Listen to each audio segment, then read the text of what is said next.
Good evening, everyone, and happy Orca Action Month. Thank you so much for being here and for bringing your curiosity, care, and passion for the ocean with you this evening, and also for these incredible whales that call these waters home. We're grateful to share this space with you as we celebrate the southern resident killer whales and deepen our understanding of the challenges that they're currently facing and hope around their recovery. My name is Sydney Dixon, and I'm the marine specialist here at Pacific Wild, and I'm so glad that you could join us this evening. I'll be one of your co-hosts for tonight's presentation, and I'm joined by three wonderful other folks on the call. We've got Jennifer and Heath from the Rogue Detection team, as well as Dr. Deborah Giles from the SeaDoc Society with us this evening. Before we dive in, I'd like to respectfully acknowledge that I am presenting for you this evening on the traditional territories of the Lekwungen-speaking peoples, the Songhees and Esquimalt nations. And we recognize and honor the deep ongoing relationships that Indigenous peoples have with these lands and waters, including the southern resident killer whales, who have long held cultural, spiritual, and ecological significance within these territories. We're grateful to be able to live, work, and learn here. Just a few quick housekeeping notes. If you just joined the call, tonight's session is being recorded. So if you prefer to not be on film, please feel free to turn your camera off. Pacific Wild's project director, Natasha Wen, will be serving as tonight's moderator. Natasha will be keeping an eye on the chat and facilitating the question and answer session at the end of the presentation. To keep things running smoothly this evening, please make sure that your microphones are turned off during the presentation. And if you'd like to ask a question at the end, you're welcome to turn your mic back on at that point, or use the chat box at any time during the presentation. We're really excited to share this evening with you as we explore the unique story of the southern resident killer whales, their deep ties to this coast, and the important conservation work being done to support their survival. This is a species that continues to inspire so many of us, not just because of their beauty and intelligence, but because their story reflects the larger story of our relationship with the ocean itself. Here's just a brief little outline of how the evening is going to look this evening. So I'll do a brief introduction about Pacific Wild, Rogue Detection, and SeaDoc Society, as well as introduce our speakers. I will then go through kind of the who, what, where, when, and why of the southern resident killer whales, including things about their biology, ecology, threats, and current recovery efforts that are on the way here in Canada. I'm then going to pass it over to Heath and Jennifer with the Rogue team, and they're going to go over just a basic water conservation canines, the incredible journey of these dogs to get in these important roles, what they do on the water and what they've learned. And then finally, we'll pass it over to Dr. Deborah Giles from the SeaDoc Society, and she's going to go over a little bit of cetacean evolution, some behavior and culture of the southern resident killer whales, and then dive into a closer look at the conservation research that they are doing, some recent research findings, and future work that's on the horizon.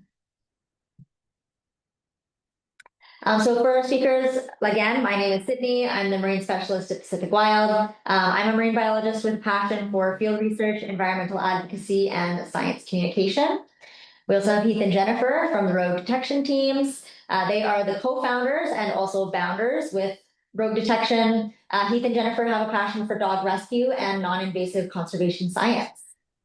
And finally, we have Dr. Deborah Giles, who is with the SeaDoc Society. She is a killer whale scientist and field researcher who uses non-invasive methods to study southern resident killer whales while also advocating for their production and recovery. If you're not familiar with Pacific Wild, we are an independent frontline defender of wildlife and wild places stretching from Canada's Pacific coast to inland forests. Through powerful visual storytelling, on-the-ground investigations, and evidence-based research, we reveal threats to species at risk, their habitats, and champion stronger protections, and turn awareness into action. Our mission is to reveal human-caused harm to at-risk wildlife and ecosystems in British Columbia and drive action to stop it. Our work is grounded in compassionate conservation, and we recognize animals as sentient beings with the right to live free from unnecessary harm, with value in their own right, not just simply as resources for human use. We seek ethical and non-lethal solutions wherever possible. And then I might pass it off to Heath or Jennifer to give a brief introduction to Rogue Detection teams. Hi, excuse me. We are Jennifer and Heath with Rogue Detection Team. Sydney's done an amazing job already. Um, we're bounders, which means that we're bound to the detection dog team method. We're bound to the environments that we work in, um, and we're bound to wildlife. So we work alongside dogs to detect data on various different wildlife. And we do this through rescue dogs. And so we've had the great pleasure to work with rescue dogs for orca whale conservation, and we will get more into that later, but we're so thrilled to be here. So thank you very much for having us. And Dr. Giles, you want to give a quick intro to SeaDoc? Yes, thank you. So we're a program of the University of California Davis Vet School, which is kind of funny, being all the way up here in the San Juan Islands, but we're under the same umbrella as like the Gorilla Doctors, California Condor Project, California Carnivore Project, and other projects that are kind of looking at wildlife health, wildlife recovery through a health lens. So we are based here in the Salish Sea. We do work on everything from eelgrass all the way up to killer whales.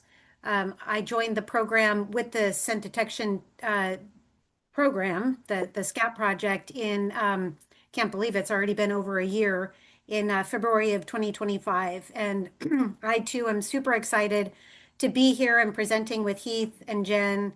And I see Colette's on the call.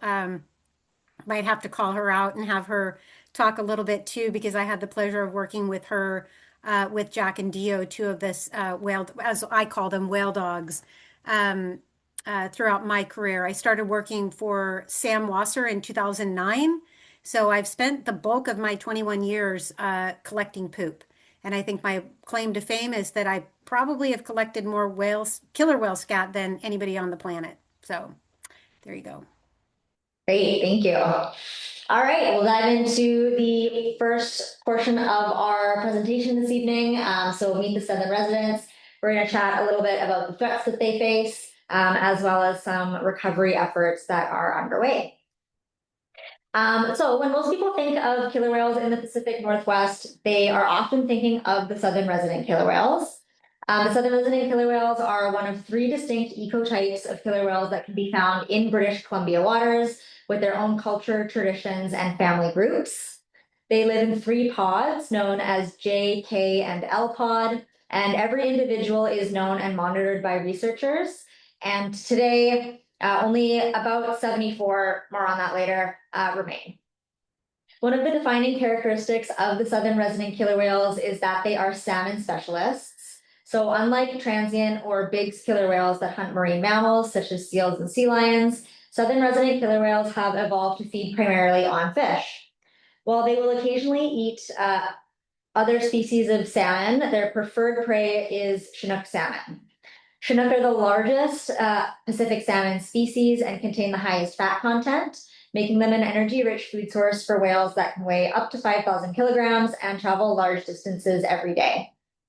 Research has shown that southern resident movements closely follow seasonal salmon runs. Their presence in places like the Salish Sea often coincides with the arrival of Chinook salmon returning to rivers throughout British Columbia and Washington. This specialization comes with a significant risk.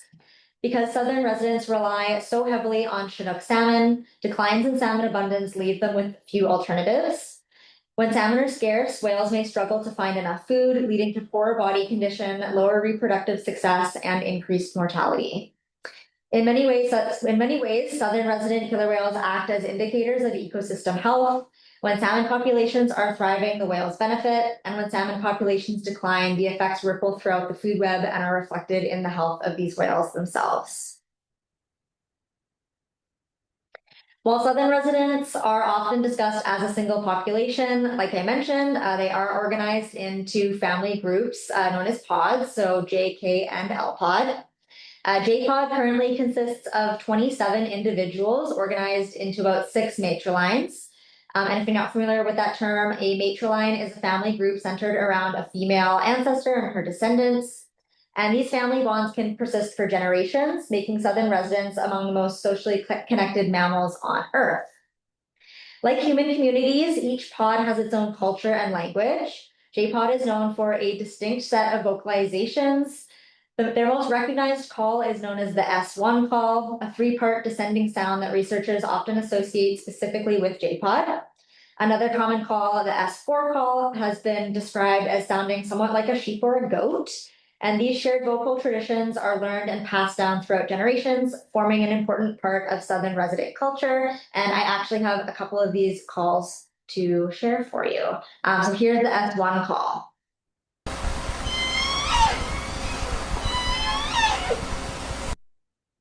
And the S4 call.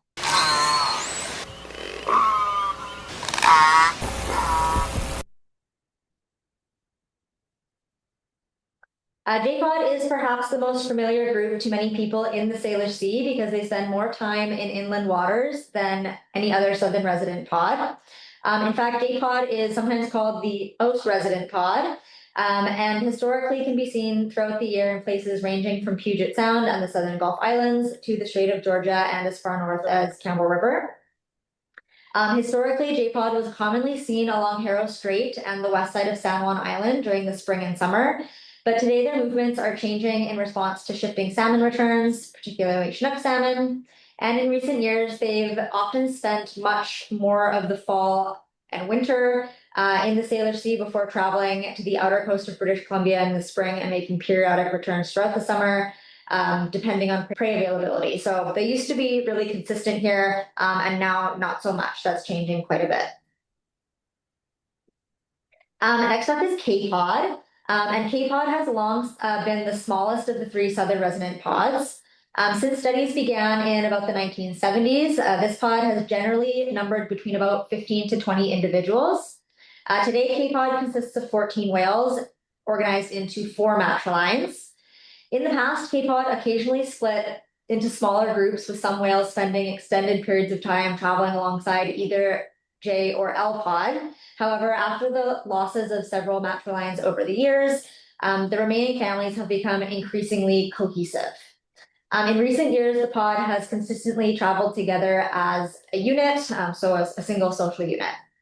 Like all southern residents, Cape Cod has its own distinct dialect, and their most recognizable calls are known as the S16 and the S17, which are high-pitched vocalizations often described as sounding somewhat like kittens.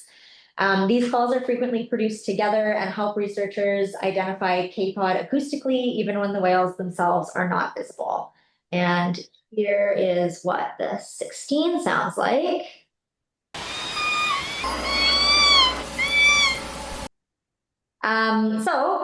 Cape Cod differs from J Pod in several important ways, particularly in their range and movement patterns. So while J Pod spends much of the year in the Salish Sea, Cape Cod travels much more widely, ranging from northern British Columbia all the way to northern California. Historically, Cape Cod would arrive in the Salish Sea during the spring and often join J Pod as they followed Chinook salmon returning to the Fraser River. They were commonly seen along the west side of San Juan Island throughout the summer months and typically remained in inland waters throughout July, August, and September before departing towards the outer coast in the fall. So since the early 2000s, researchers have documented significant changes in Cape Cod's habitat use. For a period, they began spending more time in Puget Sound during the fall and in early winter months. And more recently, Cape Cod has become less predictable in inland waters and is now rarely seen during the first half of the year, instead making periodic visits during the summer and fall, depending on prey availability. So last but not least, we have L pod.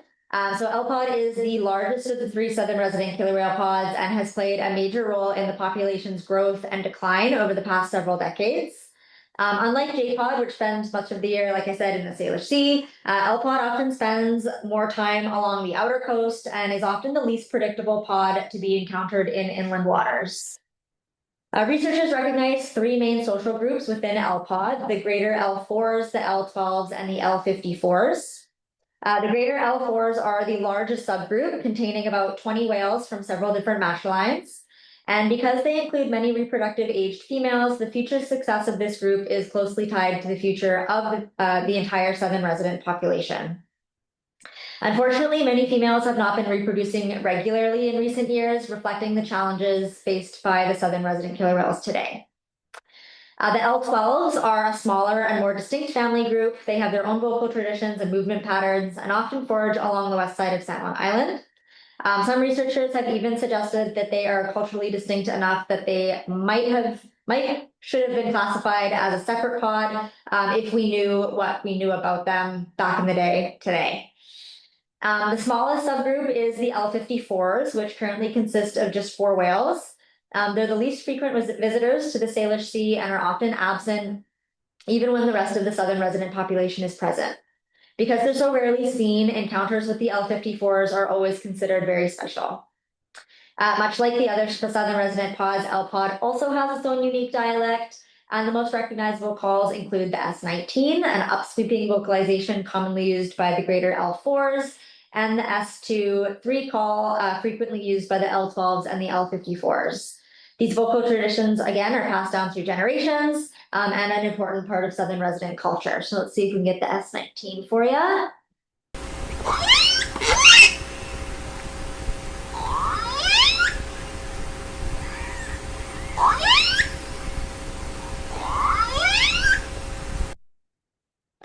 And the S2.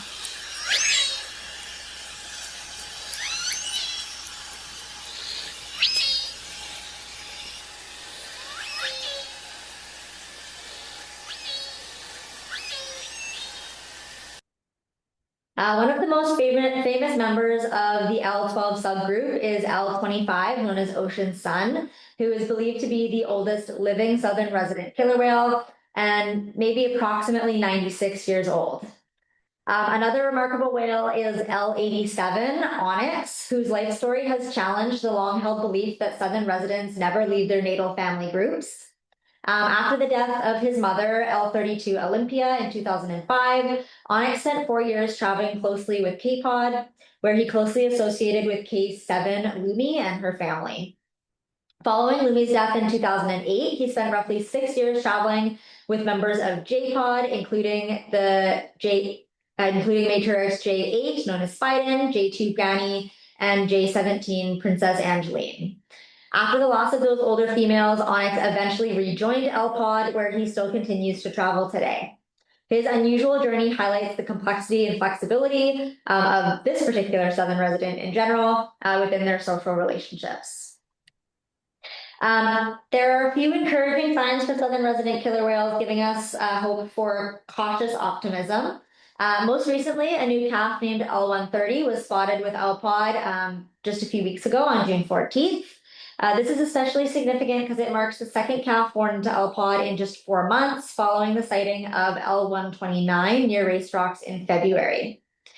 These births are welcome news for a population that remains critically small. The southern resident population, like I said in their last census, was estimated to be at just 74 individuals. And with 3 calves born since December, that number could potentially rise to 77. At the same time, we know that the first few weeks and months of a calf's life are often the most vulnerable, and survival is never guaranteed. In fact, a calf observed with J-Pod last September disappeared only a few weeks later, and unfortunately is now presumed to have died. There's also another positive development earlier this winter when a new calf was spotted traveling within K-Pod in Puget Sound, and it's believed to be the first calf born into K-Pod in 3 years. So while these recent births don't change the overall challenges facing southern resident killer whales, they do offer a hopeful reminder that recovery remains possible if we continue working to address the threats that these whales face. So on to the threats portion of the presentation, and I do apologize in advance, you guys, it's going to be a bit of a bummer, but I promise we'll round it off with some hope at the end. But it is really important to understand the threats that these whales are facing. So the 3 main threats for southern resident killer whales today are food availability, toxicants, and disturbance. And those 3 kind of work together in what some people call the triangle of death. So for food availability, as we've already discussed, Chinook salmon is the primary prey source for southern resident killer whales. And unfortunately, as Chinook populations decline, it gets harder for these whales to find enough food. and they end up having to travel further and expend more energy just to meet their basic energetic needs. This lack of prey can lead to serious consequences like weight loss, weakened immune system, lower birth rates, and sadly, higher calf mortality and adult mortality as well. And so when we talk about protecting Chinook salmon, it's not just about protecting the fish, it's about protecting an entire ecosystem and helping ensure the survival of these iconic whales that depend on them. Many runs of Chinook salmon that the southern resident killer whales depend on have now been listed as threatened or endangered under the Canadian Species at Risk Act. There isn't a single cause behind this decline. Instead, it's the result of multiple interacting stressors. Historically, overfishing placed heavy pressure on Chinook populations, reducing both the number and genetic diversity of returning spawners. Climate change is also playing a major role, altering freshwater and marine habitats. And warmer stream temperatures can reduce egg survival, while changing ocean conditions affect prey availability and juvenile survival at sea. Shifts in the food web, including changes in plankton communities and increases in predator populations like hake and mackerel, can limit the growth and survival of young salmon once they enter the ocean. On top of this, open net pen salmon farms along migration routes pose additional risks through the spread of parasites like sea lice and the transmission of diseases that can weaken wild stocks. Together, these pressures are contributing to a complex population dynamic that makes recovery especially challenging for many Chinook salmon runs. So southern resident killer whales evolved alongside Chinook salmon, but specifically they evolved along the Chinook salmon of the past, relying on these large energy-rich Chinook that historically dominated the population, with some fish weighing over 100 pounds. These larger fish provided the high caloric intake necessary to support the whale's energetic demands, particularly for reproduction and lactation. However, modern Chinook populations are not only declining in abundance, but they're also trending smaller in size and lower in fat content due to a combination of those threats that we discussed earlier. Furthermore, Chinook salmon come from many different populations, and not all of them are equally nutritious. To better understand how the quality of different Chinook stocks affects southern resident killer whale survival, researchers measured the fat content of Chinook salmon, which is a good indicator of how much energy they provide for predators like killer whales. And they found that salmon from populations that spawn further upriver and at higher elevations, these runs are often called the Spring 52 and the Summer 52 populations, have the highest fat content, but they're also the most endangered runs. Meanwhile, salmon from populations that spawn closer to the ocean, for example, the Fall 41 population, have much lower fat levels. As the year goes on, southern resident killer whales rely on Chinook salmon that contain less fat, meaning they need to catch about 30% more fish in the fall to meet their energy requirements compared to the spring. While there's some evidence from recent studies that southern resident killer whales do occasionally feed on other salmon species and other marine fish, Chinook salmon still makes up the vast majority of their diet, especially during the critical summer foraging season. And sometimes we'll get the question like, well, why don't they just eat something else? And it's really not that simple as just switching to another prey source. Like I mentioned, these whales have culturally and behaviorally evolved to specialize in hunting Chinook salmon, from their hunting techniques to their social structures and their seasonal movement patterns. Chinook are also uniquely valuable, again, because of their size, their fat content, and their predictable migration routes, making them an efficient and reliable food source historically. Shifting to smaller, less energy-dense prey would require the whales to spend more energy for less nutritional return, which is especially risky for pregnant females, nursing mothers, and growing calves. So even though some prey flexibility exists, it's limited, and the ongoing decline in Chinook remains the primary concern for their long-term survival. I promise you this is one of only about 2 graphs I have in here, but there's been a little bit of research looking into whether southern resident killer whales could rely on more alternative prey source like sablefish, also known as black cod, to meet their needs. And one bioenergetic model suggested that sablefish could theoretically serve as a viable food source because they're very rich in energy and in fat, meaning the whales would need to catch fewer sablefish than Chinook to meet their energy requirements. However, this research only considered sablefish to a maximum depth of 256 meters, and sablefish are typically a deep water species and have been caught in surveys along the BC coast to depths of 803 meters below the surface, which is significantly deeper than the maximum recorded southern resident killer whale dive of about 350 meters. An assumption this model made was that southern resident killer whales have a 100% success rate with their foraging dives. And this model also did not take prey sharing into account or add any additional energy requirements to mothers with calves to compensate for the energetic demands of nursing. So when factors like dive depth, dive duration, and catch per unit effort are considered, sablefish may become a much less practical prey option, particularly for younger, inexperienced whales that might not be capable of long, deep dives. Overall, the science is not settled and much more research is needed to fully understand the viability of sablefish or other species as meaningful substitutes. But the key takeaway really here remains that protecting and rebuilding Chinook salmon population and continues to be critical for the recovery of these southern residents. Another serious challenge for these whales is the interaction between food scarcity and contaminant exposure, which together creates a dangerous positive feedback loop. These whales carry high levels of persistent organic pollutants such as PCBs and PBDEs, which accumulate and store in their blubber over time.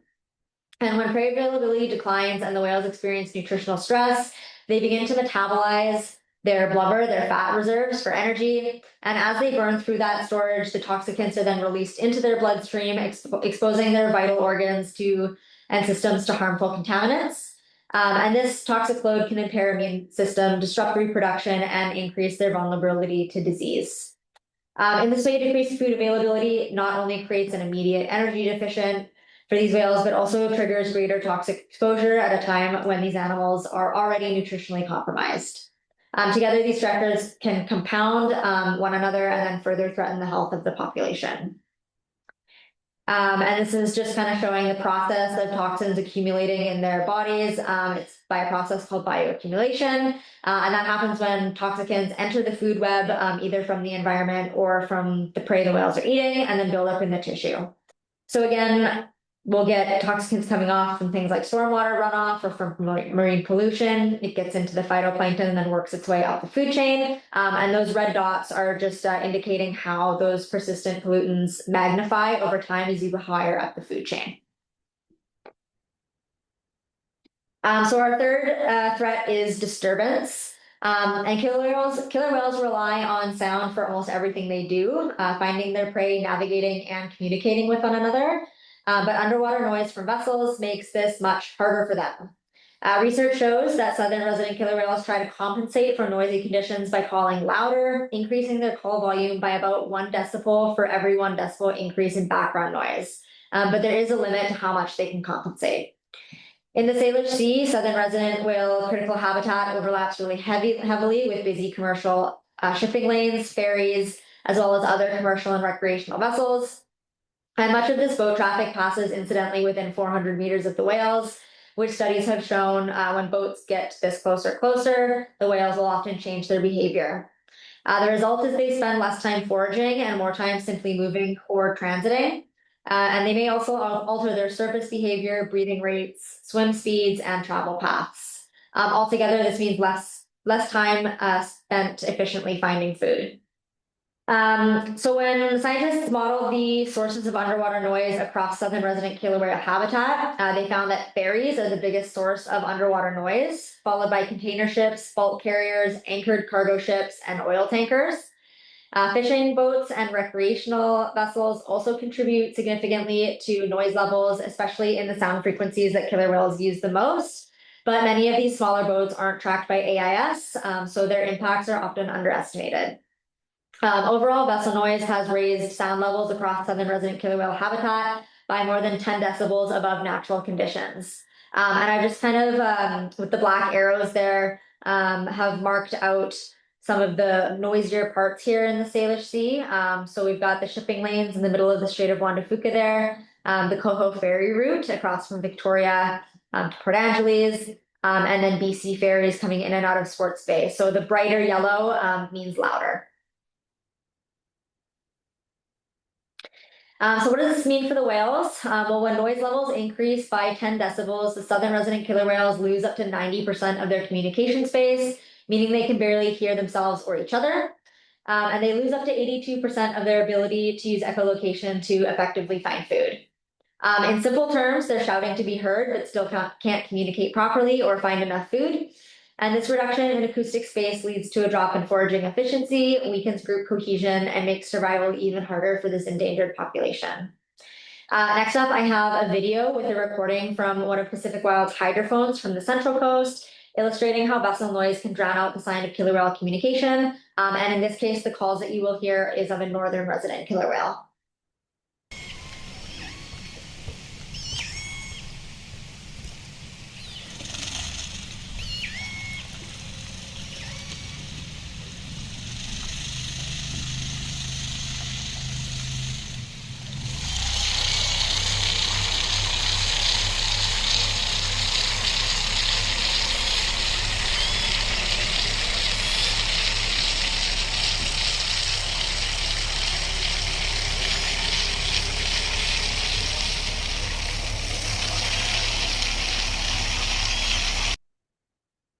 So boats don't just provide acoustic disturbance, they also provide physical disturbance. And necropsies of southern resident killer whales that are stranded after death have revealed internal injuries and other signs of blunt force trauma, leading scientists to suspect that some deaths are caused by collisions with ships.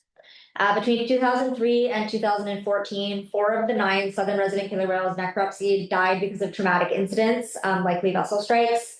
For example, the death of J34, also known as double stuff, was confirmed to be caused by a ship strike. Unfortunately, shipping and vessel traffic is only increasing in the Salish Sea. So again, I apologize. That's the bummer section. But here, let's talk about some recovery efforts. And first up, we'll look at what DFO, so the Department of Fisheries and Oceans Canada, is doing. So these are the 2026 management measures for protecting southern resident killer whales put in place by DFO. And these are essentially the rules on the water. In the orange zone, which is classified as critical habitat for southern resident killer whales, all vessels, commercial, recreational, whale watching, kayaks, and even paddle boards must stay at least 1,000 meters or 1 kilometer away from southern resident killer whales year-round in southern BC waters. There's also voluntary measures. So if you're within 1,000 meters, vessels should reduce their speed to less than 7 knots. And when it's safe to do so, turn off echo sounders and fish finders. If vessels accidentally find themselves within 1,000 meters, they're encouraged to place the engine in idle or off if it's safe to do so, and allow the animals to pass. Speed restricted zones near Swiftsure Bank, shown in green, limit vessels to 10 knots, with some exemptions for emergencies, enforcement, research, and sailboats. Interim sanctuary zones are shown in red, and these are in effect from June 1st to November 30th. And in those zones, no vessel traffic or fishing is allowed near South Pender and Saturna Island. There's a voluntary slowdown area shown in blue in place in Tumbo Channel from June 1st to November 30th, recommending speeds of 10 knots or less. There's also prey availability and fisheries closures. So DFO continues seasonal closures for recreational and commercial salmon fisheries in key foraging areas, which is shown in yellow, potentially starting in effect May 1st, based on southern resident killer whale confirmed detection, and then running until November 30th.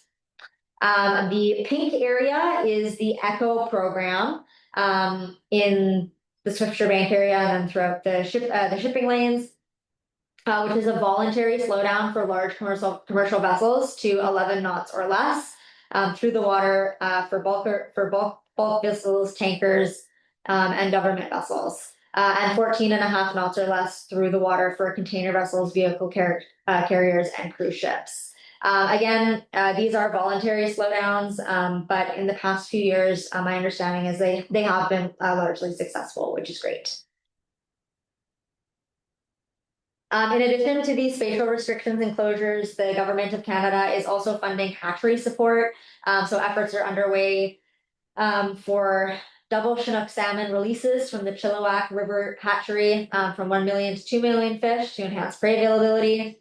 There's contaminant and pollution controls, monitoring and regulatory actions. So Environment Canada and partners have launched tools to map pollutant sources and track those persistent organic pollutant levels in the whales and their prey. And there's proposed regulations as well that are underway that would prohibit these certain toxic substances. There's technical working groups working on contaminants, doing research, recommending environmental quality standards, and helping design interventions to reduce toxin threats.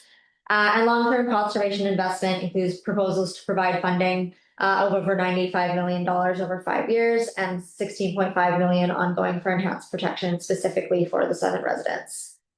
However, it is important to note that this is also happening in tandem with industrial projects like the expansion of Roberts Bank Terminal, which is going to double the physical footprint of the current container port and increase the port's container capacity by 50%, damaging already severely degraded salmon habitat along the Fraser River and contributing to noise pollution in the Salish Sea. In addition, the federal government is also considering making changes to the Species at Risk Act that would weaken the law's jeopardy clause, creating a critical safeguard designed to prevent approved projects from pushing endangered species closer to extinction. Weakening these protections would have serious consequences for species already at risk, including the Southern residents.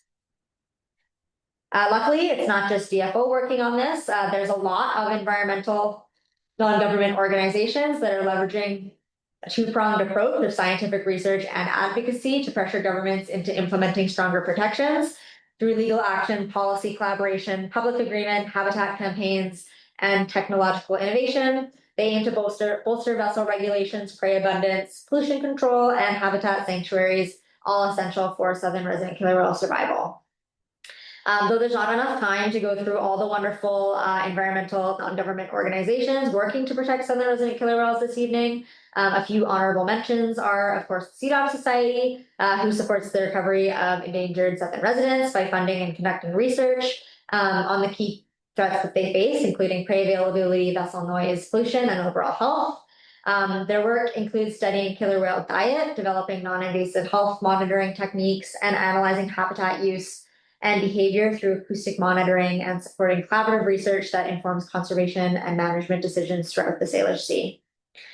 There's also the Orca Conservancy, who are implementing targeted projects such as salmon enhancement programs, water temperature monitoring, and deploying AI-enabled hydrophones to limit vessel interactions. EcoJustice, on behalf of members including WWF Canada, David Suzuki Foundation, and Raincoast, has repeatedly petitioned the federal government under the Species at Risk Act and pursued legal challenges to compel stronger protections for these whales. Georgia Strait Alliance is a grassroots alliance that engages habitat protection efforts, represents First Nations at technical advisory tables, and advocates for action plans and tighter contaminant regulations. The Center for Whale Research has run annual consensus and health assessments since 1976, maintaining the longest active data set on the Southern resident killer whale population, as well as looking into behaviors, health trends, and social dynamics. And last but not least, we have Strait Watch and SeaDoc, who provide on-water education to boaters about the regulations and update commercial whale watching vessels of the locations of Southern resident killer whales when they are in the Salish Sea, so that those boats can actively avoid them as much as they possibly can. I am now going to pass it off to Jennifer and Heath to go over some of the amazing work that the rogue detection teams is doing. Hello. Yes. Wow. That was incredible. Tough to follow that, but really excited to be here. And we're just going to tap into a tiny, tiny, tiny side of orca whale conservation. As Sydney shared, there's a plethora of incredible organizations really working hard to support all of these whales. And our role was very small, and thankfully, Dr. Giles was part of that from the very beginning and has carried forward that torch. So today we're just going to talk a little bit about our tiny role back in the past, and what are conservation dogs. So this photo you see here, one of our bounders, Colette Yee, working with one of our late dogs, Jack, on the boat. Looking for whale scat, and things are going to the next slide too. And you're hearing me speak. I'm Jennifer Hartman. That's my dog, Filson, who's retired now, and Heath with Pips, who's also retired. We don't just have cattle dogs in our program, but we do have a super soft spot for them. We do rescue all of our dogs. for the work that we do. And we have a program of about 20 dogs. We originally started as part of the Center for Conservation Biology with the University of Washington, and that's where our tiny role was when we worked with whales way back when. Um, and to this, we've carried that forward. We still rescue dogs. We still work in nature and conservation. And really, our role is to help detect some of that data that researchers need to learn what's happening with these orcas. What's their stress level? What's their hormones? We can learn all of this from feces. And dogs, as a matter of fact, are really great at detecting scat. And that's where we come in. So we work alongside these dogs that we adopt for their incredible drive. And that drive can look different depending on the dog.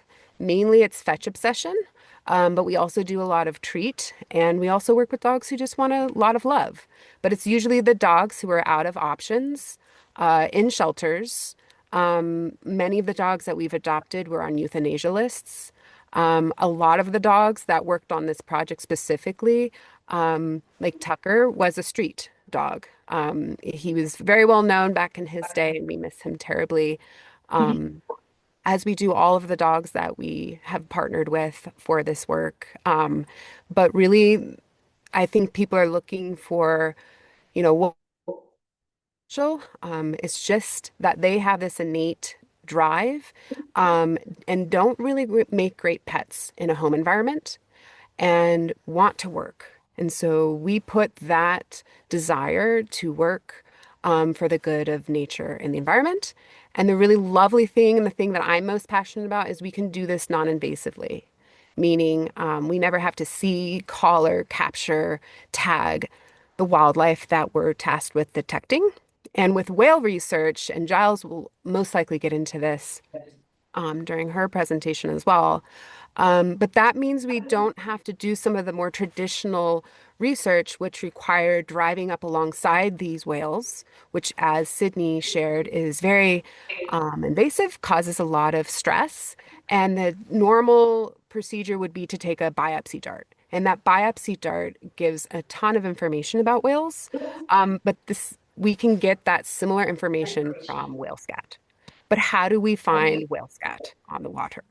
Um, and that's where the dogs come in. So our dogs don't just work for marine wildlife. Actually, most of our work is land-based. We do a lot of carnivore research. But surprisingly, we do some really other cool stuff too, like pollinators, where we look for frass, which is caterpillar poop. We look for invasive species that can be plants or other wildlife, such as invasive snails predating on native snails and reptiles that are nesting. So we're looking for cryptic invisible odors that there's not a physical sample for us to locate. And the dogs have this incredible sense of smell, well over our capacity to smell. And we're kind of tapping into their innate instincts to want to utilize their sense of smell. That's how they see their world around them. And if we can tap into that, then the discoveries that we make alongside them are mind-blowing. And I've been doing this work for about 20 years. Heath has been doing this work for about 25 years. And the orca work is only one part of the work that we participated in. So our work is still ongoing, but our role with the orcas, we've kind of passed the torch to Giles, which we're so happy and grateful for. She's doing incredible work. I spent maybe about 4 months on this project, not even, so I can't claim too much fame. But that's me with a orca whale poop that I proudly collected from the water. Um, and so why poop?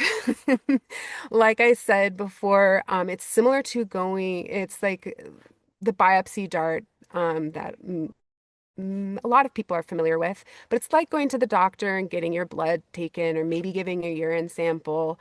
But there's a lot of information locked in there. And if we can collect that, we can learn about these whales in ways that we never could before. And it's like going to the doctor but without having to physically, drive up alongside a boat and harm them or stress them, I should say. And this is where that first idea came from to utilize dogs. So we'd already been doing this work on land, and then the question came about like, well, can dogs find floating whale scat on the water? And prior to us conducting this work, there was actually a dog doing right whale research on the East Coast, which is really, really super cool. So we kind of built on that because we already had this foundation with developing these other projects with dogs. And I'm going to pass the torch to Heath a bit. He worked with Gator, the pup you're seeing now, and he has some of that history he can share with you. Hello, good evening. Yeah, so hi, I'm Heath. This was Gator, and this was, I believe, 2005 or 2006. So almost about 2 decades ago now. So we'll see how my memory does. But when we work with the dogs, we're trying to put them in situations that mimic what we're going to be doing. When we first started, we didn't have a boat yet. We only had a canoe, and we had Gator sit in the canoe, and then we actually, if you could see the rest of this photo, we're behind the canoe in the water, moving the canoe so that Gator is kind of directing where we go. And then you can see the sample floating there on a piece of styrofoam, and Gator would actually reach into the water and kind of paddle. I'm making a paddling motion if you can't see me. And he'd paddle us over to the sample, and then we'd toss him a ball, and he'd get to play ball there. He loved it.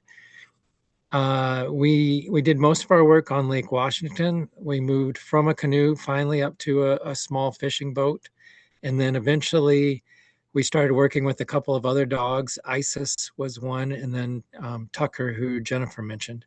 The interesting thing about Tucker was he was a big black lab, but he was terrified of the water.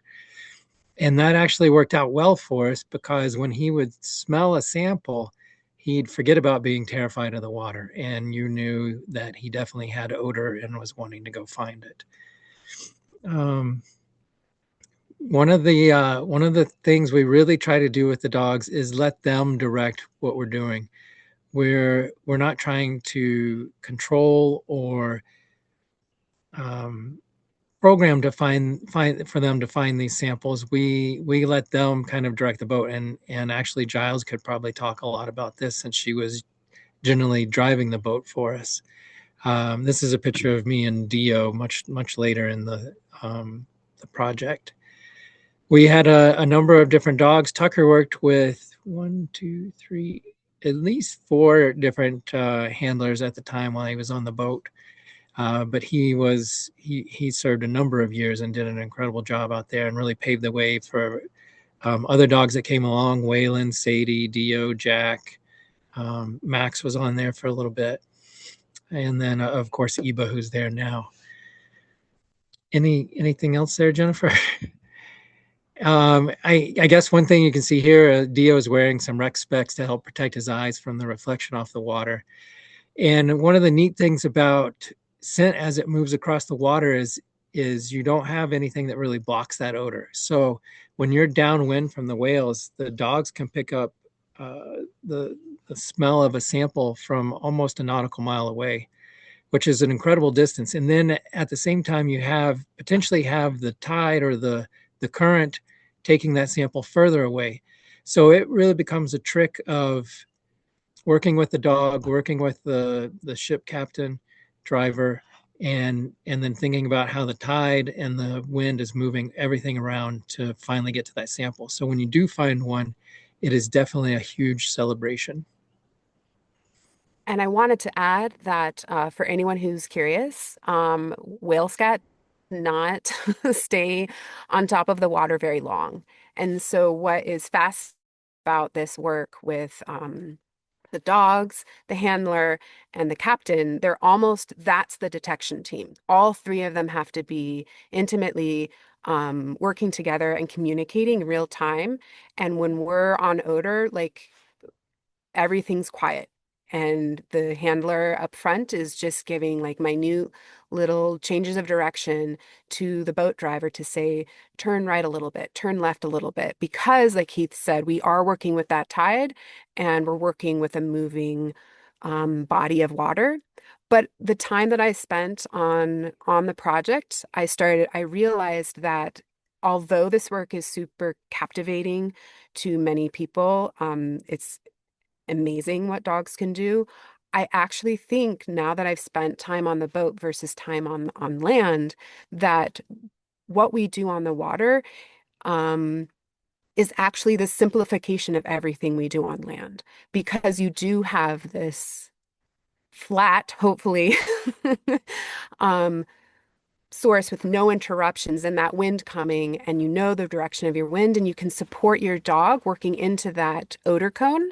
Whereas on land, if you think about it, we're going up and down mountains and we have all of those trees blocking that odor. And so the dogs have to work a lot harder. So really this work is pares down the method to its very core. But it's needs that communication. And we couldn't do that without the captain, and we couldn't do that without the bounder, and definitely couldn't do that without the dog. Maybe several minutes before that sample sinks. And so we really have to, once we're in that odor cone, we're just focused on getting there before it sinks and collecting it because it's precious. We call it brown gold for a reason, although it also looks a lot like snot, and so it's can be slimy too and gross. So it's not always brown. I think Giles has a few uh, pictures of that. But then that information is sent to a genetic lab. So we were only one part.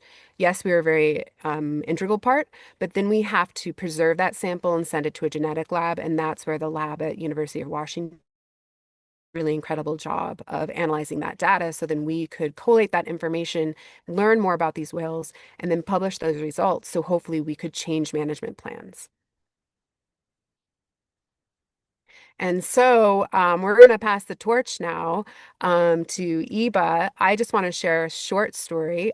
Giles has been an incredible mentor to me, was incredibly kind to me as a new bounder when I joined the boat team, the Orca team, and was always so kind. I never learned how to tie a knot correctly on the boat, and she was always so patient with me. And I remember one day we were at her home building a new platform for the dogs for Colette and Dio. And her dog Eva came out and she just loved to play fetch. And we were just like, Giles, have you ever thought about Eva as one of the new future whale dogs? And I'll let Giles speak for the rest of that story, but to see Eba's journey right now is the most heartwarming thing, to know that this research is still continuing, and it's continuing with Dr. Giles, who has been integral to this effort this entire time. We could not have done this research without Giles, so very grateful to her. So without further ado, here's Dr. Deborah Giles. Oh, Jen, just made me choke up a little bit. Um, yeah, so ditto. I'm just so thankful and grateful to have been a part of the program early enough where I got to work with Heath and Jen and Colette. And I say it all the time to people that I'm just so honored to be able to do this work for the Southern resident killer whales. And like Jen said, in a non-invasive way, there's just nothing like it to be able to collect fecal samples and be able to extract so much information from these samples, the brown gold, as was mentioned, and not have to biopsy dart them anymore, and potentially introduce a wound site that might become infected or something like that. So yeah, I'm SeaDoc Society. Please go to our website. We do a lot of different work. Would love to talk about that at length, but I'd like to. I really hope that we have time for questions at the end.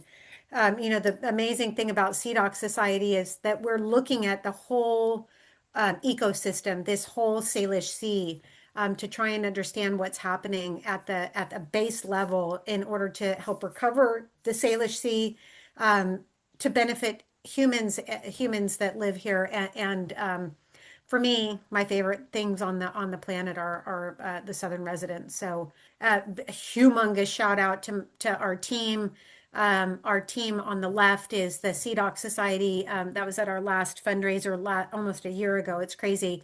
And then the field team, as it has looked for the last 3 years, my amazing life partner and husband, Jim, and Eba, our dog, street dog, found in Sacramento, and then Aisha Rashid. And that's me with whale poop, one of my favorite things on the planet. I actually want to skip over this. It's super interesting. Suffice it to say, let's just kind of click through quickly. That's Pakicetus. That was the original whale that went back to the water about 55 million years ago, 50 to 55 million years ago. And then Orcinus orca evolved 5.3 to 2.6 million years ago, somewhere in there. I wanted to put these slides in there just to kind of paint the picture of who these animals are. Next slide. Their brain, we always think or are told that the human brain is the most complex brain on the planet. But if you look at the difference between how highly corticalized a human brain is compared to a killer whale brain, you can see that the killer whale brain has more convolutions, more gyrified. That's nature's way of cramming a big, complex organ into a small space like a skull. And so if you just are looking at that, at the different brains, we can see that the killer whale brain is highly complex. Go ahead. The parts of the brain that I'm super excited about and interested in is the paralimbic lobe and the cingulate lobe. These are parts of the killer whale brain that are associated with memory and emotion and learning and language. And you can see from the diagrams, it's kind of a little bit hard to see on these slides now that I'm looking at it, but the killer whale brain is a bigger and more complex part of their brain. Next slide. And with these outlines just showing, yes, the killer whale brain is bigger. So the area in red is going to be bigger than the smaller brain and the area that's highlighted in green. But they are side by side when you account for those differences. This part of the brain in a killer whale is much bigger. Go ahead. And what we see, how we see those changes and that big brain in the killer whale, how we see it manifested in real life are these things that Sydney did such a great job of talking about. Their social networks, the fact that they cooperatively hunt and share food. They will, the males and females, by and large, stay with their mother for their entire life. We have menopause in killer whales and humans, and about four other marine species, and looking like possibly if chimpanzees and bonobos can manage to live long enough, they also can go through menopause. But we don't see it in some of the other matriarchal families on the planet, like elephants come to mind as one. It's just a really unique part of who these whales are as this global species. They resource partition. They've got these vast, long, hundreds of thousands of years of culture associated with who's going to eat what, and we believe that was probably a way back in hundreds of thousands of years ago to partition on the food web instead of partitioning in the habitat in order to avoid conflict. As I often say, the only thing that can kill a killer whale is another killer whale or a human. So as these whales were evolving and as climate was changing and glaciers were receding and forming and receding, one of the ways to avoid conflict was to speciate on the food web. And that's what we see in the inland waters and off the coast of the Pacific Ocean, where we've got three ecotypes of killer whales that can occur in the same water, but they don't have the same language. They don't ever breed with each other, or maybe a couple sneaky matings every 100,000 years or something. But they're just an incredibly evolved group of animals that has been in these regions and co-evolved in these regions for a very long time. And that goes back to the capacity of the brain. Kelping is an amazing thing that we see. We do see kelping with other populations of killer whales, but the southern resident community seems to really do this quite often, quite a bit more than what we see with other populations. This is a beautiful photo taken from Tamara Kelly from Orca Conservancy of J26 Mike off the west side of San Juan Island with this beautiful bull kelp just across his dorsal fin. Go ahead. Greeting ceremonies, unfortunately, we don't get to see these very much in the inland waters of the Salish Sea. I hope that they still occur more frequently when the different pods come back into contact with each other after being apart for some amount of time. And it's just this very interesting behavior where the whales in the different pods by pod will line up and face each other. They're kind of lined up peck to peck, and then facing the other pod, who are also lined up peck to peck, just looking at each other with no communication. There's not any audio happening when this greeting ceremony occurred. It doesn't happen, like I said, very often, but then some sort of social cue happens, and then you just basically have a big whale party with all of the different whales rubbing on each other, and older females going off together and younger males going off together. And this was one of the ways that researchers were able to have a good guess about which females were pregnant before we had the viewpoint of drones. Because the younger whales, the younger females that were just coming into that time of life where they might get pregnant, would crowd around the females that were heavily pregnant, and just a beautiful example of ceremony, of culture, and of these traditions that are passed down through time. And then, as mentioned, thank you so much, Sydney, for going over the information about what led this population of animals to be listed on the endangered species listings in our countries, both countries. I'm just going to skip past that one. That's a gorgeous picture, by the way. I don't know who took that. This is something that, and I love this slide, and thank you for including it. This comes from my PowerPoint presentation. This is a quote that Sir David Attenborough said. And so that's my other claim to fame in life, is that Sir David Attenborough actually said my name and said Eva's name in a amazing documentary. You can Google it. Just Google David Attenborough, Eva the whale dog, and southern resident killer whale scat or something. And he says this in it. So go ahead. And as Jen said, we really can learn so much about what's happening with these individual whales, and then by extension, what's happening with the population by studying these non-invasively collected fecal samples. That's Eva. I love that picture. So this is a graphic, a stylized example of kind of perfect scenario where we have whales that are going where they're going into the water, into the current, and the wind is coming down, like, for example, from the top of your screen to the bottom of your screen. So left to right if we're on the water. And then you see this scent cone, and this is how dogs pick up scent.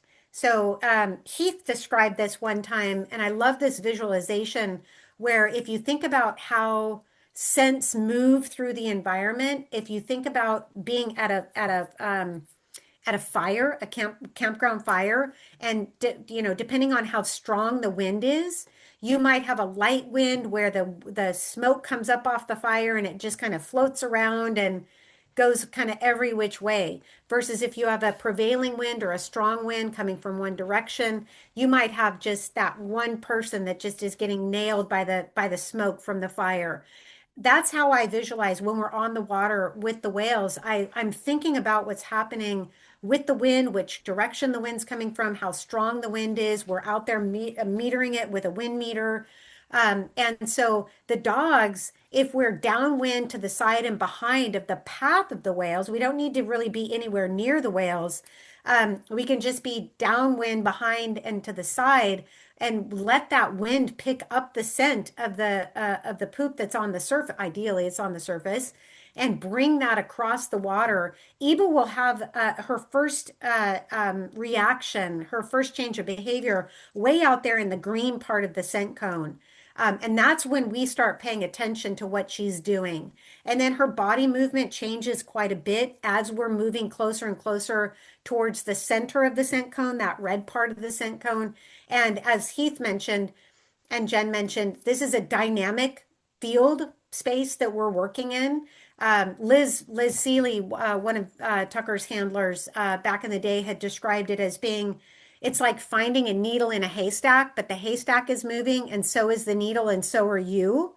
So it's complicated out there because not only is it complicated because of the environment, this very fluid, literally fluid environment, but also the poop is changing over time. That's a gorgeous poop in this little graphic. These are gorgeous poops to me. There's people on this call that have heard me give this talk before. Amy from San Juan, thank you for tuning in. I've said this before, but these are gorgeous samples. These are fatty, rich samples that floated at the surface for a long time. We don't get to see these samples anymore. The samples that we see are tiny, teeny tiny sometimes. Occasionally we'll see something kind of analogous to this, but we don't see samples like this anymore at all because the whales are not getting enough to eat in order to release that kind of a beautiful poop sample. Go ahead. This is Eba getting her reward.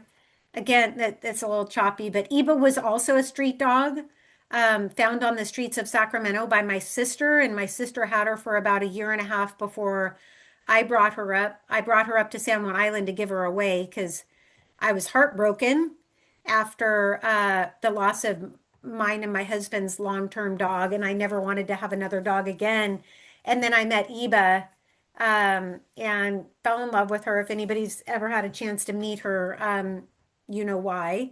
And then just to finish off Jen's story about when Jen and Heath met her for the first time, I was trying to sit there and visit with Heath and Jen for the first time. I hadn't seen them for a number of years. And Colette and Jack and Dio had come up, this was in 2018, had come up to get the project started. And we built that deck that Eba's standing on during that right after this conversation, this what happened that I'm telling you about. And Eba the whole time was just pushing her toy into Heath's leg and into trying to get him to play with her.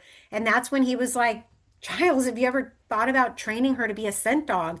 And honestly, I hadn't because I was the vessel captain. I had been the vessel captain for 10 years at that point, from 2009 to 2019. This was 2018. And so he took her toy, which was a rope with a Kong on the end.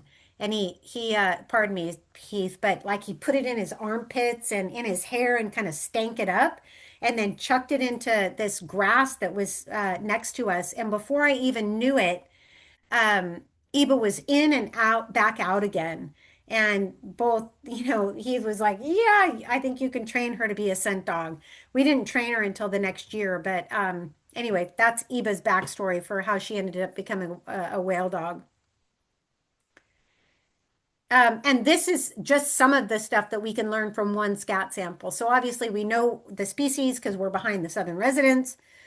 We can tell who it is. If it's a female, we can tell if she's pregnant.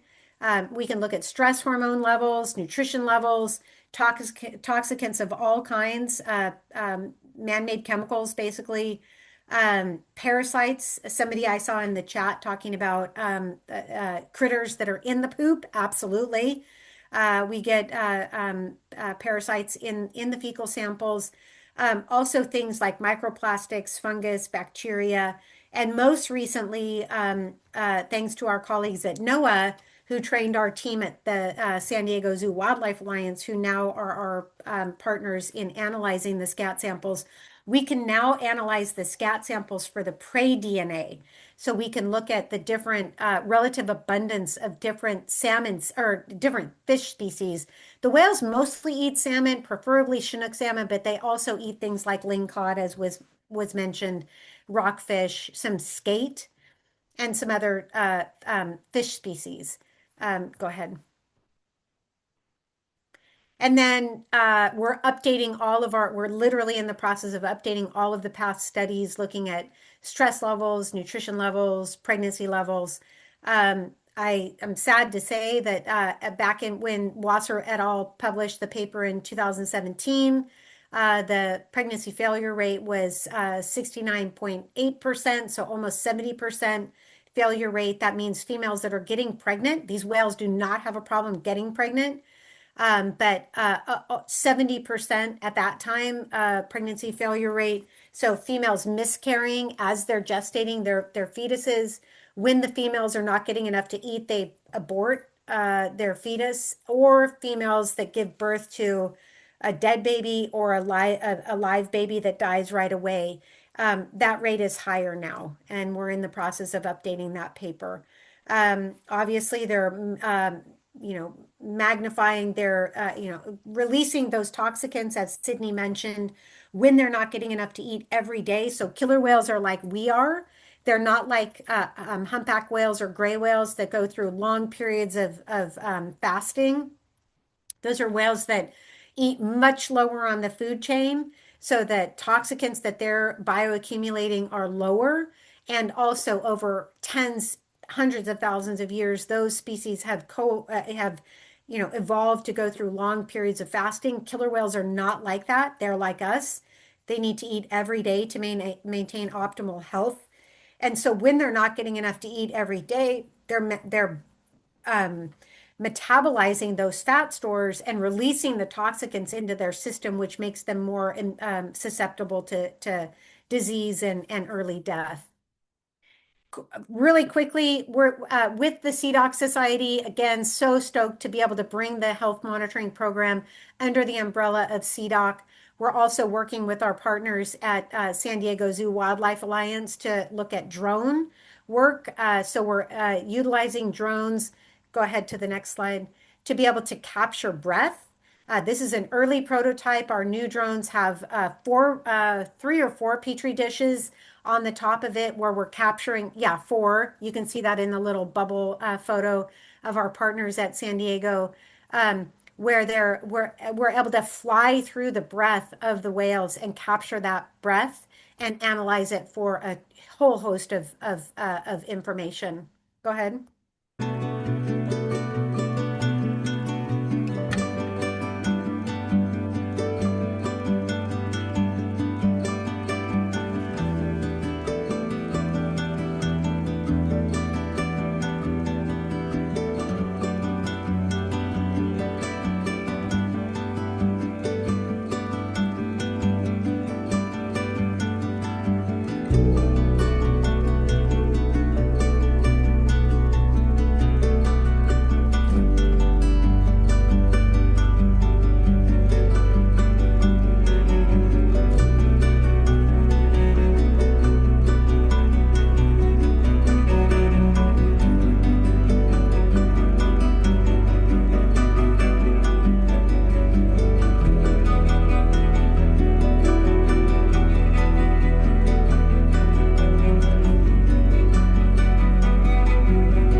We're also using a drone that measures, this is from a side imagery of a different kind of a FLIR camera from the side, but our drones can also measure temperature. So we can get a temperature at the blowhole of the whales. Go ahead. We can look at tidal volume of breath. We can look at things like skin lesions, which may be indicative. It's not really panning out really to show that's definitely indicative of ill health with these whales. But we do see this in transient killer whales or big killer whales as well, and northern resident killer whales. But what's cool is that the drones can capture that. Go ahead. And then we've already created this database where all of the different research groups will be adding in information into a centralized database so that each southern resident killer whale will have their own health record, which is going to help us understand what's happening across platforms, across research platforms in more real time. Go ahead. And yeah, I just love this photo. This is J27 and his little brother Mako. This is many, many years ago. Mako J39 is big now. Uh, um, our colleagues with NOAA were out with JPod today and yesterday with J's and L's out at Swiftsure Bank. And I haven't gotten an update yet after this call. I have a call in with them. But anyway, let's just skip forward so that we at least have a couple minutes to answer questions. Okay, so I'm gonna start with the first question that was scat related in the chat. Jordan Jackson asked, I'm sure this will get discussed later in the talk, but since K and L pods spend time in CA, I'm guessing that's California, are you seeing a distinct difference in prey item composition in the scat samples collected between K, L, and J pods? And does California have regular salmon runs like we do have here in Washington? I'll take that one. The sad fact is that, and I saw Peter, Peter is on here, who's down in California. We had talked at some point about me getting down there and trying to collect scat samples down in Monterey Bay. The fact of the matter is that there's not a lot of data that has been collected, fecal sample data that has been collected in Monterey area for the scat samples that have been collected off the coast of California, mostly Northern California. I don't even think there's any that's been collected in Oregon, but in Washington at the mouth of the Columbia, the prey does shift depending on the time of year and where they are. So again, the southern residents co-evolved eating Pacific salmon. They preferentially want to find the fattiest, most nutrient-rich salmon, but they will eat other species of fish. And we do see that changing as, again, like where they are and what time of year it is. Um, and then California used to have amazing runs of salmon. And I think I'm very excited. I think a lot of people are very excited to see what ends up happening with the Klamath River, with the removal of the four dams on the Klamath River. That's an area when the southern residents were that there were many barbed tags that the federal government, NOAA, deployed on mostly, well, not mostly, there were some JPod tags, but Ks and Ls showed that the whales looped, especially K-pod, did loop around the mouth of the Klamath River. And that's probably because the older females in that population, in that pod, in that group, remember getting fish from, or at least being kind of educated by older females than that, that there used to be fish from that river.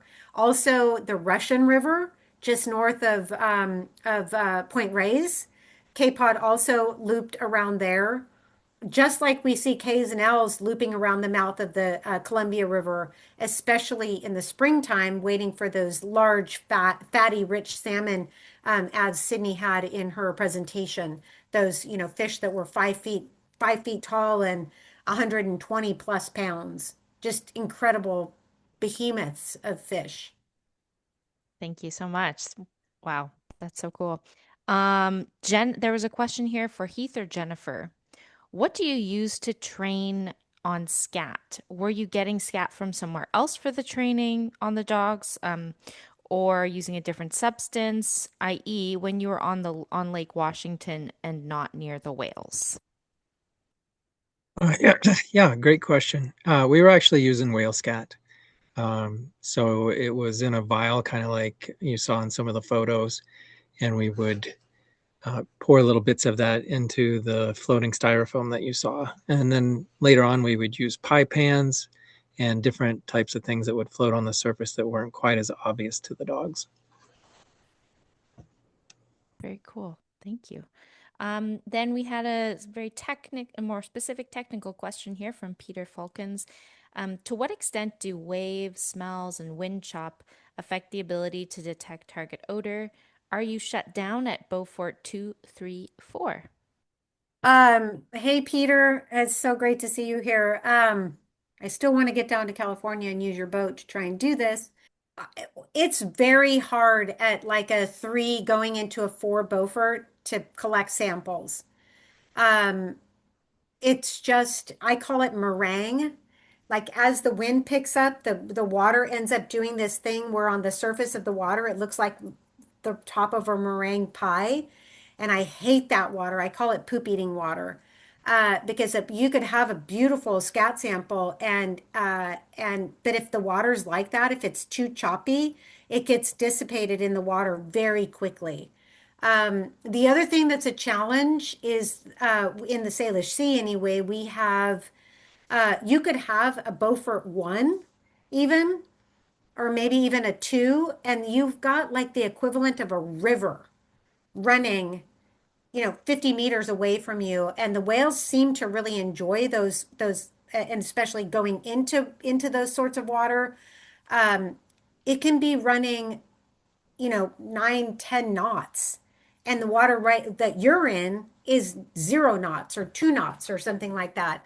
And so if the whales poop in that river, it could be a half a mile away. Eva could have a change of behavior, and we could turn into the wind to try and get to the path where the scat sample was, but the scat sample's already, an eighth of a mile to the north or south of us, depending on which way the river is running.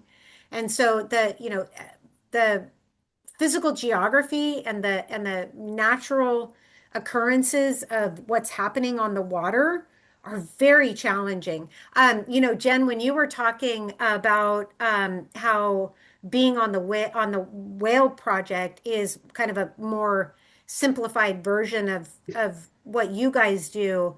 Um, I've never gotten to collect scat samples from things that just where the poop just stays put. Like poop that like an animal poops out of poop or leaves a snake shed or an egg or something on land, things just stay where they're put. On the water, it's not like that. It's constantly figuring out where the land, how close the land is, and how wind is going to be impacted by how close you are to land at different elevations. And then things like tides and currents and local eddies and other whales coming up behind that whale poop and dispersing it. It's crazy. Honestly, it's crazy to me that the dogs can do as well as they do. And Heath always taught me and Colette and Liz, trust the dog, follow the dog. The dog knows where to take you, even given all of these things that the environment is throwing at you. Trust the dog. And it's phenomenal to see them work, but it works. Sorry, that was a super long-winded answer, but it's very cool to see dogs working on water. Quick follow-up. One person had the question of how long does it take to train a dog from a shelter to be proficient at this type of work? Um, we can try that one. Um, it As with all things, it really depends. We, like Dio, when we adopted him, he was pretty much ready to go in about a week. And we don't really talk about that a lot publicly because I think it undermines all of the work behind the scenes that's actually going into the bounder development. So if you remember when we talked about bounders, it's actually the human component that is critical to the method. So if you find these high drive dogs, these dogs that don't make great pets, who have this play drive, or just need something else beyond being a companion in a home. I think we've all probably met a few of these dogs in our lives, and they're little nuts, they're a little crazy, but we love them anyways. As dogs, if you pair them with a person who has that confidence, that ability to connect, that willingness and patience to communicate on their level, not like some expected human level of obedience and you do this when I say this, but instead, like, I really want to know what you're thinking in this moment and really connecting with them. It's the human aspect that's the key to this method. At least Fascinating. for us at Rogues, that can take about 2+ years to teach a human to work alongside these dogs. And Giles really had, like, I don't know, what was that, 9, 10+ years of just observing all of the different handlers that we put on this various project. So she got a firsthand view of that learning curve. And in many ways, that observation was an incredible way to learn how to work alongside a dog. And then just matching her already with Eba was a no-brainer. So but I think the key is really the human component. Sorry, there was a delay there and I'll cut you off a bit. Thank you for that. Isn't it always the case that it takes humans longer than than anyone else to get up to speed? Um, Question about the killer whale behavior. We had a question in the chat. Are there any sort of behaviors you notice the whales doing before they poo, that you can kind of anticipate, or do they just poo anywhere at any time? It's something that I've always been interested in. We actually do take behavior data every 30 minutes at the top of the hour and the half an hour for 5 minutes on either side. So we're taking 10 minutes at the top of the hour and 10 minutes at the half an hour. So we have a lot of behavior data. If I had to guess which gross behavior state the whales poop the most in, I would say socializing, which is kind of interesting. Um, but they'll poop it on anytime. They poop when they're traveling. They poop when they're eating, when other ones are eating. They poop when they're socializing. I'm not sure about resting. It's one of the questions that I have for our colleagues that do a lot of drone video work. Um, because to date, we have only had drones on the boat for short periods of time.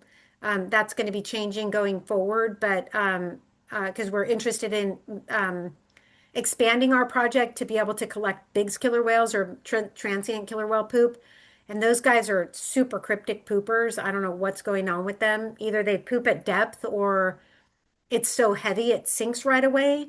But we're hoping to use drones to help us find more transient poop. Um, I think, yeah. So I would say if I had to guess one behavior state, it would be socializing that they poop most in. And whether or not there's some sort of chemical cue that might be given off with poop, um, estrus levels or something, I don't know. But I haven't analyzed that yet. So we had two questions related to ecotypes and subspecies of killer whales. So Teresa Soli wanted to know, can you share a bit about the recent reclassification of North Pacific residents and Biggs killer whales into distinct subspecies rather than ecotypes? And we had another question about what makes these ecotypes different. What is differentiating the killer whales? So, yeah, that maybe um, Yeah. It's Dr. kind Giles of a can take that. political question. Mm. Um, in a nutshell, I'm not a fan. We already have the designations for the important populations that are designated as endangered or threatened or things like that. I'm not a fan of the, I think genetically it does support making them subspecies. I wasn't the reason that it's kind of like, are you a lumper or a splitter sort of thing? For me, it's important that the southern residents not get lumped in with other fish-eating populations in the Pacific Ocean.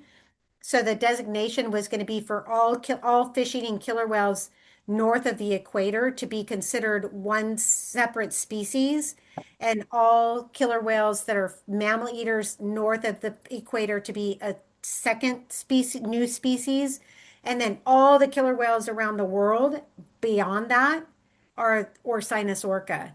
So that means that southern resident killer whales would not be Orcinus orca anymore. They would not be orca. They would have been Orcinus adder. Um, and the mammal-eating killer whales would have been Orcinus rectipinus, which nobody wants to say that.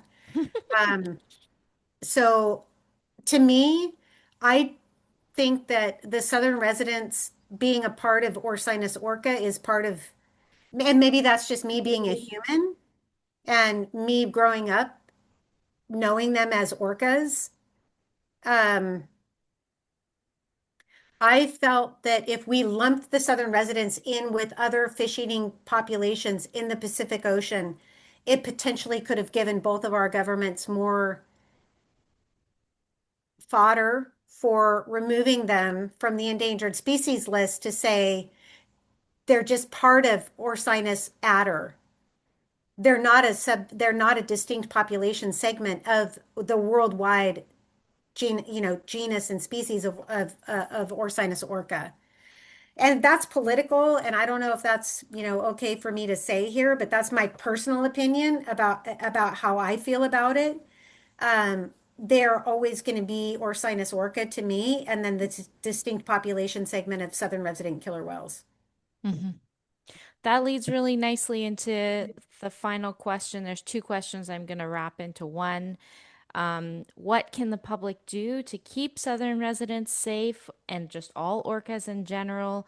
And there was a sub question from George Hamilton wondering about fishing regulations and recreational fishing in Canada. He was mentioning that Chinook salmon fishing is closed until August and wondering if there are similar restrictions in Washington state.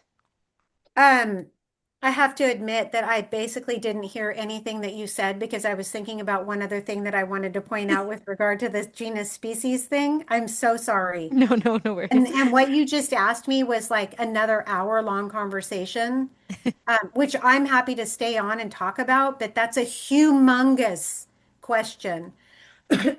Um, but quickly to go back to the other thing, the other reason that I was just initially very opposed to the change in the designation as adder and rectipinus is because that came from Scammond's journals. And Scammond was a whaler.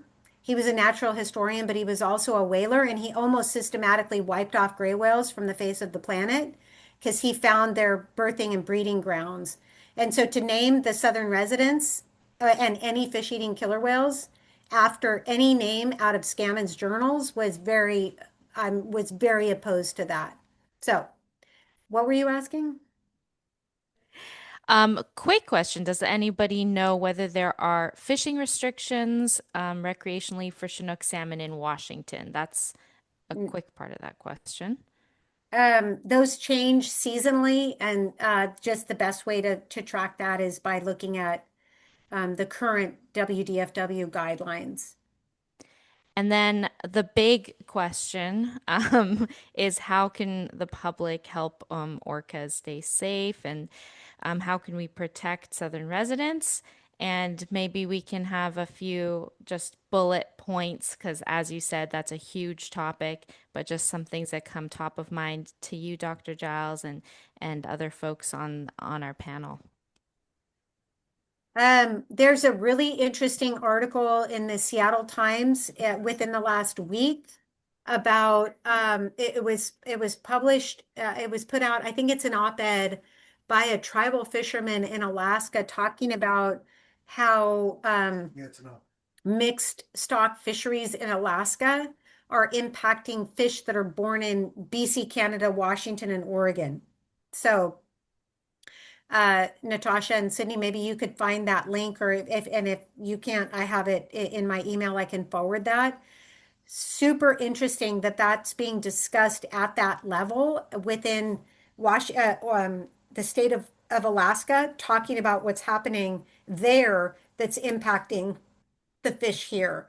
And I would say the best way to stay up to date on that is to read that article and then, kind of follow the people that are discussed in that article. Yeah, thank you so much. I know we've done some research on how trawling affects salmon, Chinook salmon, and how that then in turn affects southern resident killer whales. So there's so many things, but one of our campaigns is to stop trawling and at the very least prevent them from trawling in marine protected areas. So that's really important because we know that those trawlers are intercepting migration routes of salmon and are also passing through feeding grounds of southern residents.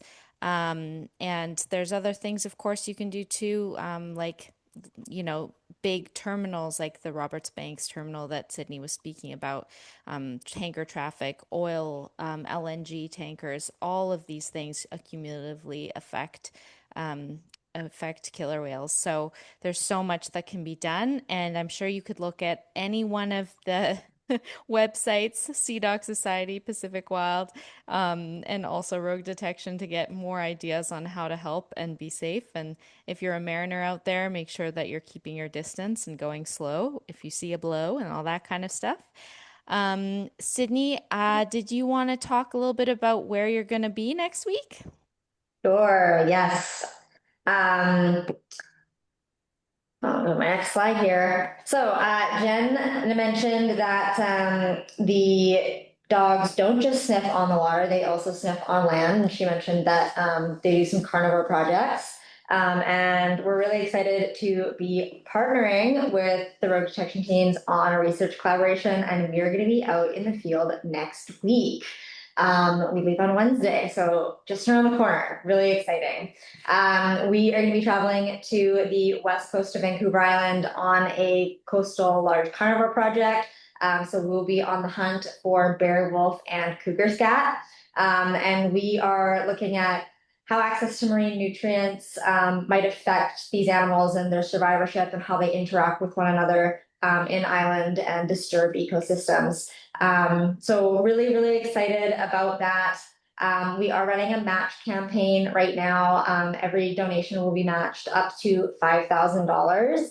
That QR code will take you to a donation page if you would like to support this work. I know it's not whale related, but land and sea are so interconnected, and the more that we understand about how those processes interact with one another, the more holistically we can protect the ecosystems and the species that we so love here in British Columbia and also across the border in the States. So thank you so much for joining us this evening.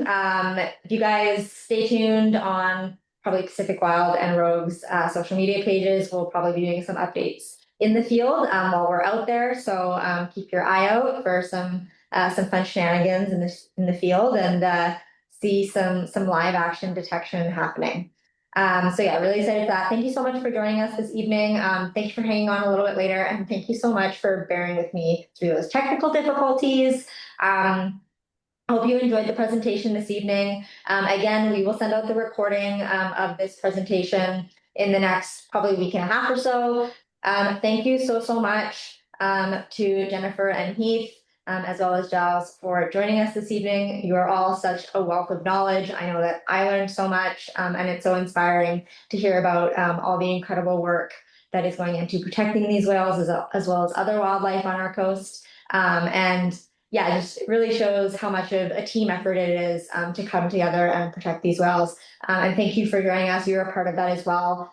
Just having your interest and having your passion join us this evening does help in a small way, because you can take this information you've learned, go forth, tell your friends, get them to care about southern resident killer whales as well. And then together, hopefully we can use our voices to demand stronger protections for them, their prey sources, and their habitat spaces well into the future. So thank you very much for joining us this evening, and we will be in touch. So thank you. Thank you. Thank you, everybody. Thank you, everyone.